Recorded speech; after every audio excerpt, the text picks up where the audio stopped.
Hey everybody, welcome to Obscurities and Miniatures, and today I wanted to talk about what in the world Kyoushuneko has been doing with their miniatures, because they have been hitting all the right buttons for me.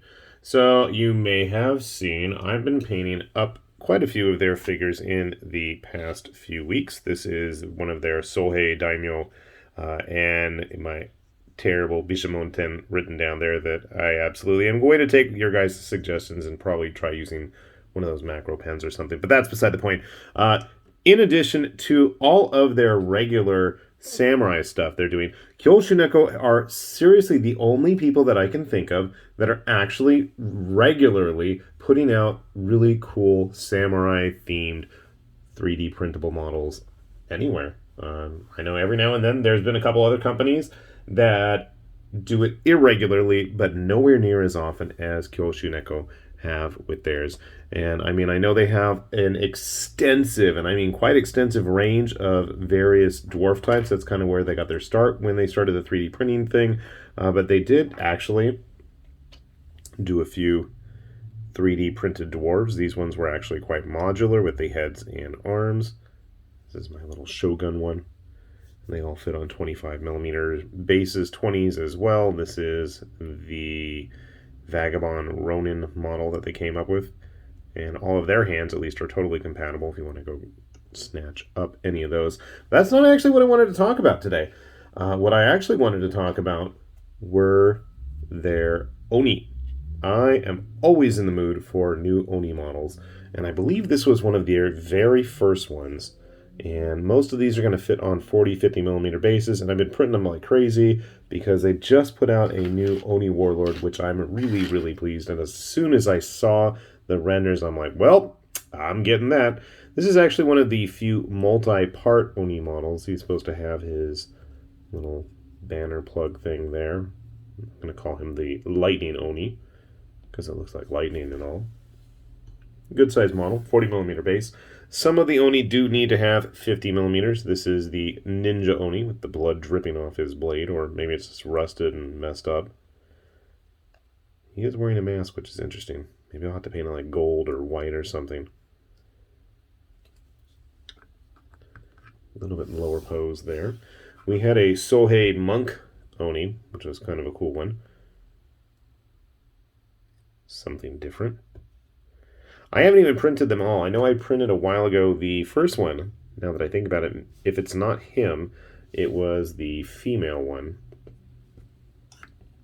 He at least fits on a 40 millimeter base.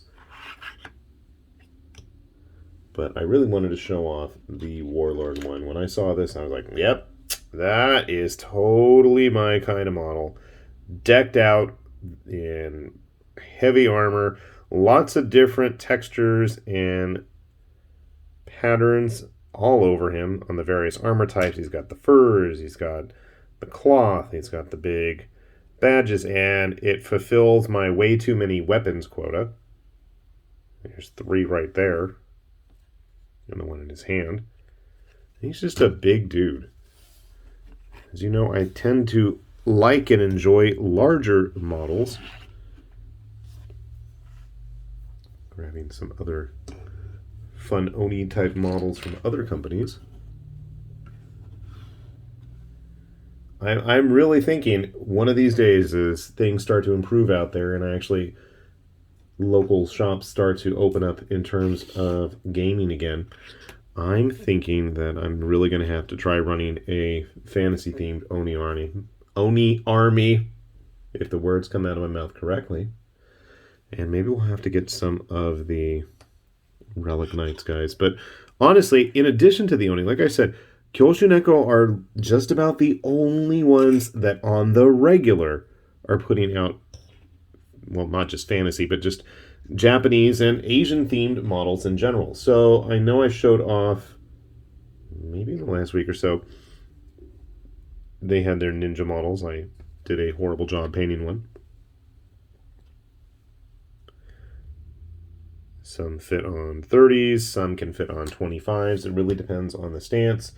And their boss ninja who just so happens to look exactly like Hattori Hanzo's armor in the earlier Samurai Warriors games. Not that I, and fight with the very same weapon. I know everybody's going to see that helmet and go, oh, it's Shredder. No. That is full-on Samurai Warriors from Koei. And I'm all for it. When they put out a couple of Chinese spearmen, I was like, well, we're doing some Dynasty Warrior guys here. Speaking of spear men, we also have the first of the spear women that we've seen from Kyoushuneko there, Onabu Geisha. And I have absolutely no idea how I'm going to get her on a base because her foot is barely touching, and plop, she does not want to stand up. That's going to be a challenge. You flop on over there, lady. Thankfully, the Shugenja that they've done is a little bit easier on the balancing act. And that's on a 20 millimeter base.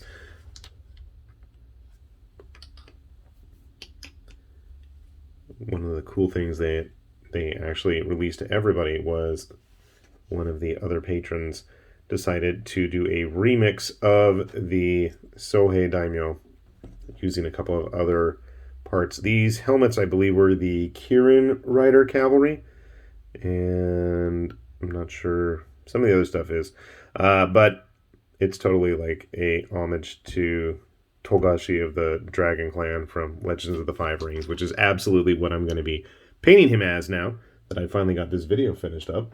And besides the regular quote-unquote stuff, there is also a lot of the other fantastical elements. We've had Tengu in there of various types. Big noses, crow heads, more holy ones. I like this guy right here. He's pulling his sword out. We've had samurai, we've had ashigaru, we've had cavalry, we've had nagas. Nagas are starting to show up now. And I mean, honestly, guys, I am all for it. I love it. I want to see more of this kind of stuff. I love the variety that we're getting from them. There's been dragons. And actually, this month, in addition to the Oni warlord, there is the beginnings of a Mongol army with a variety of cavalry types. And not only do you have an option to have them all on horseback, but you can throw them on camels as well. And command options. So if you dig any sort of, I want to just say Asian-themed tabletop models, mostly Japanese, but hopefully we'll see some other stuff. I'd be down for some like yokai stuff or some Korean swordsmen or, dare I say it, some wuxia Chinese flying hero types. I would absolutely kill for some stuff like that. But in the meantime, I've got my table filled to the brim. This is just a portion. I've got a pile of samurai waiting to get finished. I've got some outside right now drying as I prime them. So I am absolutely all for it, and hopefully others out there, if you haven't checked out Kyoushuneko stuff, please do so, because I want more, and I am selfish, and I want it all. I want it all. But yeah, they've been doing some cool stuff, and the models are quite nice. We didn't even see how they stack up, did we? Here, I got a Raging Heroes samurai here, or a GW guy, or a Bushido model. So they're actually pretty good in terms of scaling with a lot of the modern stuff. If you want to use like some of the older Test of Honor stuff or the Warlord medals, you might have some size discrepancies, but to me, you print stuff like these guys out, they're perfect for heroes in those types of games, you know, especially if you want to have a warband of very limited amounts of heroes. I think it's going to work out great. Plus, being that these are all 3D printed models, you want to tweak them, you want to adjust the sizes, that is something that is in your options.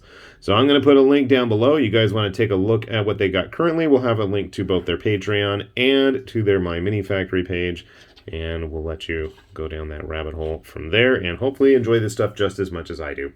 With that said, this has been High Lord Tamberlane with Obscurities and Miniatures, saying thanks for watching, and we will see you back here soon. Bye-bye.